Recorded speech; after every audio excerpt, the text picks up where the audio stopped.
Good morning. I'm sorry if you were loud back there. We were having such a good morning chat, so I know this session's going to be a good one because these two are charming and entertaining folks. Tina, on your Twitter page, it says hashtag education and legal expert, hashtag social entrepreneur, hashtag CEO Achieve Atlanta, hashtag Latina working to provide equal opportunities for all, hashtag equity, and hashtag college success. Yeah. I'd say you're busy. And one of the things I want to, before we get into all of that, I want to talk about your personal story a little bit because it clearly has fueled your work that you do now. So can you share with folks, I mean, you grew up in a place, let's say, isn't Buckhead? Yeah. Happy to share. So hi, everyone. Really excited to be here. Tina Fernandez from Achieve Atlanta. I grew up in South Texas on the Texas-Mexican border in an area called the Rio Grande Valley of Texas, which at times has been the poorest congressional district in the United States. My mother is an immigrant from Mexico. My dad is a fourth, fifth generation Mexican-American. Tejano is how we like to say it. He didn't cross the border crossed him kind of story. And I grew up in a small town with one public high school where there were no AP classes, where the highest level of professional in my city was the teacher and the principal.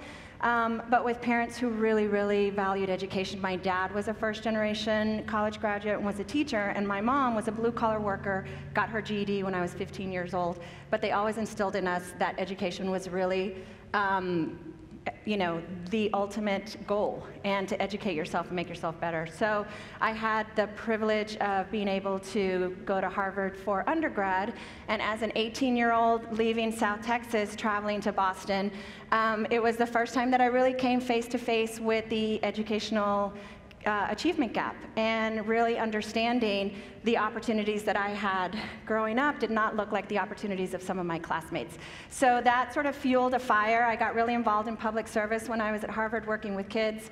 That led to doing Teach for America right out of college, and I've dedicated my life ever since to making sure that every single student and every single child in this country has the opportunity that I was really lucky to have to get an excellent education and live out their dreams. So that is why I do the work that I do. So what moment were you sitting in Cambridge in a class when you realized, oh wow, there are people in this classroom who've had an entirely different experience than I have? Yeah, there were several moments. One that really sticks out that was really formative my freshman year, and my freshman year was a little bit of an academic disaster because I was top of my class in my high school, but we hadn't really learned how to study in the same way that a lot of my peers had learned. And I was about to take my psychology exam, and I had no idea how to study, so I basically just memorized all the words in the back of the textbook in the glossary.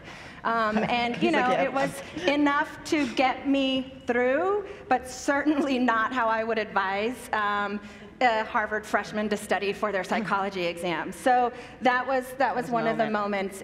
But I was lucky enough to have people in my path when I was in college, peers, professors, and mentors who helped me figure it out, and it made all the difference. That support system that scaffolded you.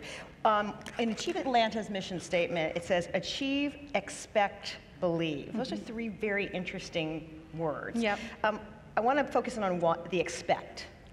Why do you have expectation in there? Yeah, so when we launched Achieve Atlanta about 3 years ago now, we went through a whole core values exercise. Who are we and what do we value? And one of the things that we expect is excellence from ourselves. We want our students to expect excellence from themselves, but we also want them to expect excellence from the institutions that are serving them. And so for us, that expectation of excellence is both at a personal individual level, but also holding our school districts, holding our institutions of higher education to that same expectation of excellence to achieve great results, because that's what we think it takes. Kendreze, how did you get involved with Achieve Atlanta? Achieve Atlanta was through college at Georgia State. So at Georgia State, they gave me like my first checklist And then from there, it was history. So that's how I found out about Achieve Atlanta. What's been the most beneficial thing about Achieve Atlanta for you? How do you know it's made a difference? Well, with Achieve Atlanta, I didn't know like where to start in college, so they gave me my first foundation of where to start from there, and from there I knew I was on track because I was able to register for classes and whatnot, and to show that I was college material, even though I thought I wasn't. You thought you weren't? Why? Yeah, but before Achieve Atlanta, it was a story where I was in Project Engages where they came to the inner city school and they gave us an opportunity to conduct research at Georgia Tech. So that's on my resume at first. And once I was able to gain that confidence, I was able to matriculate into college where I came into contact with Achieve Atlanta. And with Achieve Atlanta, I didn't know like where to go with college, and they guided me. So they gave me that one-on-one connection that I needed. Because Georgia State is really big. It's a big population. So when I met Achieve Atlanta, they honed in on me. I felt like I was getting that special attention I needed. And with the checklist, I checked everything off, and I was able to go from there. Were you always good at science? I was always good at science. What was it, and what is it about science that you love so much? Science, when I hear science, I hear sci-fi, and I'm able to like, I'm able to just think abstract. I don't have to like, with numbers is too much, but with science, my imagination just goes everywhere. Because there's no right or wrong answer with research. Either you're right or you're wrong, and if you're wrong, you can prove that you're wrong. And if you're right, you can prove that you're right. So you're never cornered with science. That's why I like science. So, yeah, it's cool. And then, I'm sorry. And then, no, because... You get all excited. It's great. Yeah, I get excited, because after that... Your science, I know you did a big research project with HIV, research. So right? with HIV in high school, I've done work at Georgia Tech. And then I've also done work at UCSD where I've applied for this RU program, which is a summer research program in UCSD where we worked on microfluidic devices. And this summer I'll be heading to MIT, Boston, to work on nanoparticles at MIT. So that's cool. You've had the benefit of Achieve Atlanta. Some of your friends, some of your peers, when they thought about college, how did it work out for them, and what did you see that you wish was different? It was the confidence in my peers. Like, they didn't think that they can go to college and actually achieve like better, because the curriculum wasn't challenging. It wasn't challenging them. They didn't know that they had better in them. Like ever since I was young, I knew that my friends could do it, but it was hard to get a group of classmates on the same level and achieve the same goal, because I knew like if I can do it, everyone can do it. And I'm doing nothing different but putting in effort. It's all about effort, so that's what I feel. When you hear Kendreze's story, does this ring true with what you see with the kids coming in, that they don't necessarily have the confidence, they don't necessarily have the mentorship that they might get, that other kids get? Is this story kind of classic? Yeah, absolutely. And one of the key components of the Achieve Atlanta set of interventions that Kendreze hasn't mentioned is our scholarship. And so one of the things that we do is we have a need-based scholarship. So our scholarship is not merit-based. Our scholarship is really based on students' financial need. And by allowing students to apply for a significant amount of money, $20,000 over 4 years to pay for college, we've seen over the last 2 years a significant increase in the number of students actually enrolling to go to college. And part of that is that all of a sudden there's this possibility, not just for students, but for families. At the same time, by making it possible to go to college, we're also working with Atlanta Public Schools to shift the culture and the mindset at the high schools that every single student needs some sort of post-secondary education, that it is possible, and then taking the stories of our scholars back to students in APS so that they can see real live examples of students who are achieving great things. And these are not just the top 5%, the top 10%. These are, students from across the spectrum, and they're doing really great things. So we believe every student has the potential with the right supports to do really amazing things. So what are the obstacles to that? That all makes sense. I think that anybody you said that to, that makes sense. So what are the obstacles? Yeah, there are a few obstacles. One is resources, and we all know, some of the challenges with resources. Our Achieve Atlanta scholars, we are funding right now about 1,200 scholars across 100 colleges and universities in the state of Georgia and in the country. We're about to welcome another 850, 900 scholars. So we've got, we're going to have over 2,000 students in colleges next year. Financial barriers are real. Most of our students are Pell eligible students, which means that they qualify for a federal grant to help them pay for college. And when you apply for that federal grant, you have to fill something out called the FAFSA form. If any of you have kids in college or remember filling out the FAFSA, it's a form that basically tells the government your financial situation, your parents' financial situation, and then the government determines what your parents' contribution can be to college. That's the estimated family contribution, or EFC for short. What we have found is that over 75% of our scholars have an EFC of $0, meaning that the federal government determined that their families can contribute $0 to their college education. When you consider that a public institution in the state of Georgia, when you talk about tuition and room and board, books, et cetera, is about $20,000 a year. There is no way that students who don't have financial aid can go to college. So we're filling the resource gap. But then there's also gaps that are harder to fill, like social capital, like people in your family and in your networks who can tell you how to navigate the difficulties of a college, of going to college, just figuring out your major, what you want to do in your job. All of those are really big decisions that most young people cannot make on their own. And for a lot, I have a student who's going to be in college next year. My husband and I are helping him navigate that path, but not every student has that, and so we're trying to provide those resources. When you were thinking about college, when you thought about money, did it just give you a cramp?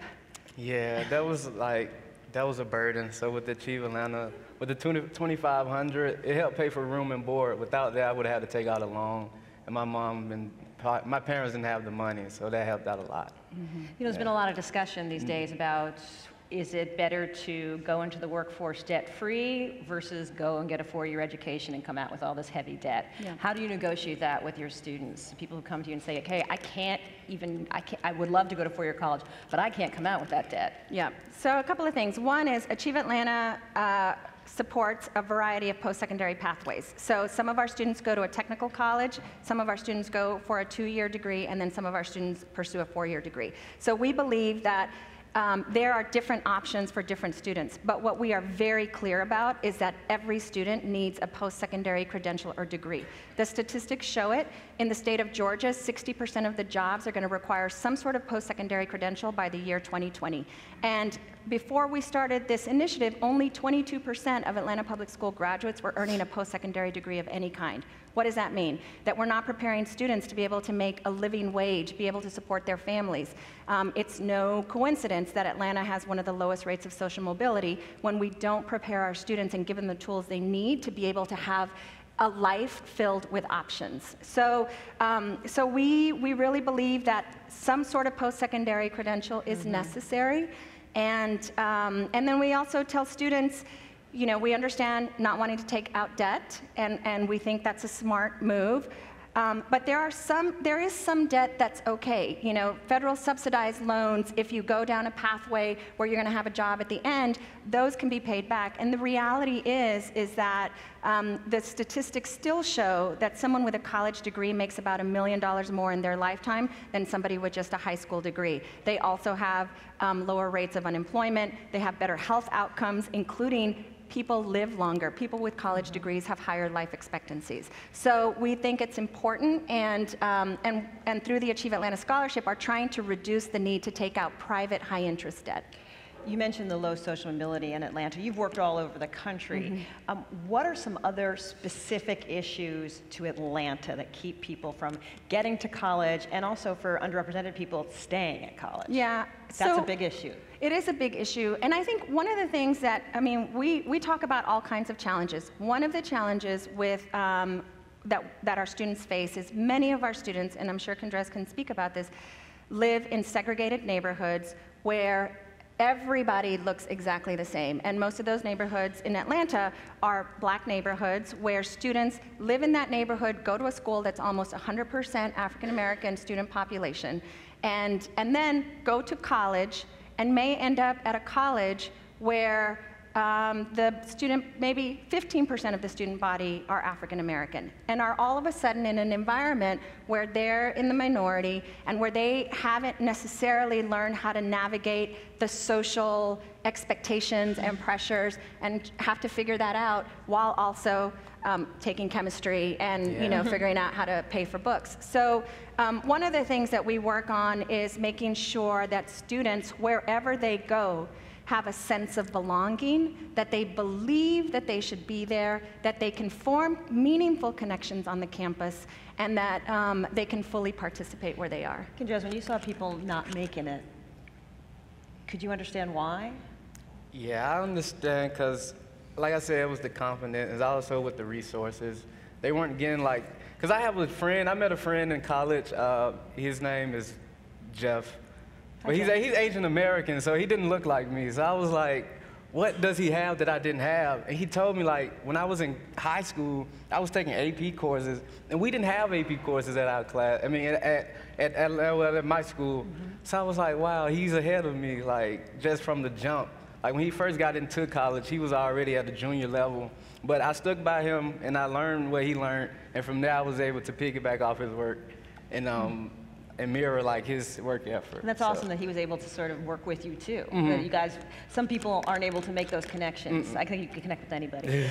Does anybody in the audience have a question? We have a couple of more minutes, if there's anybody. If I see any mics, I can keep going. Oh, we've got someone right here.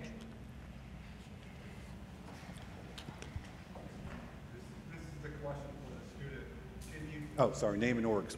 John Augusto, Georgia State University. Glad to see one of our students on the stage this morning. You talked about your experience doing research.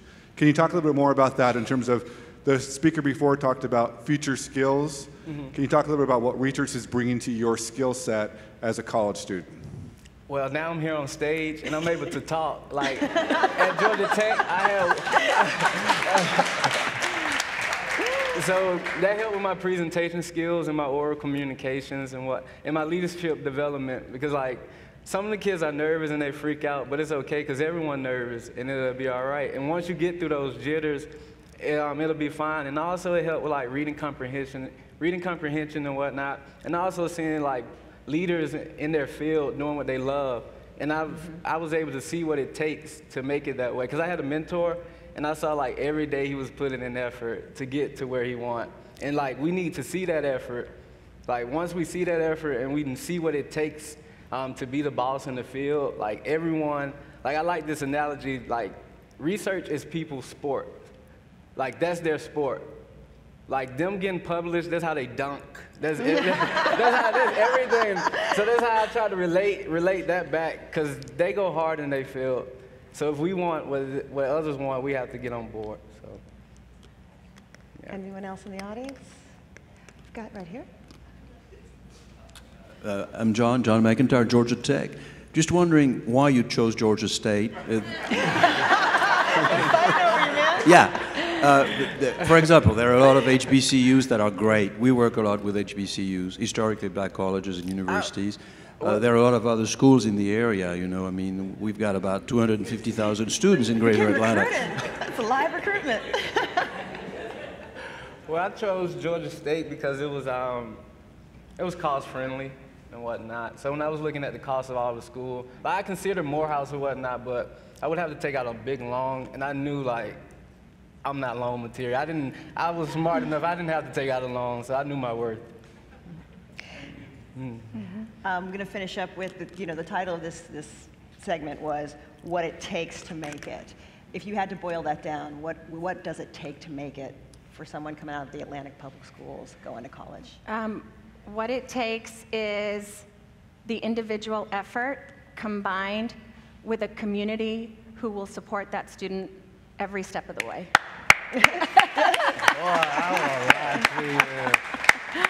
Same for you. You get to finish this out. What do you think it truly takes to make it, from your point of view, as a student of color?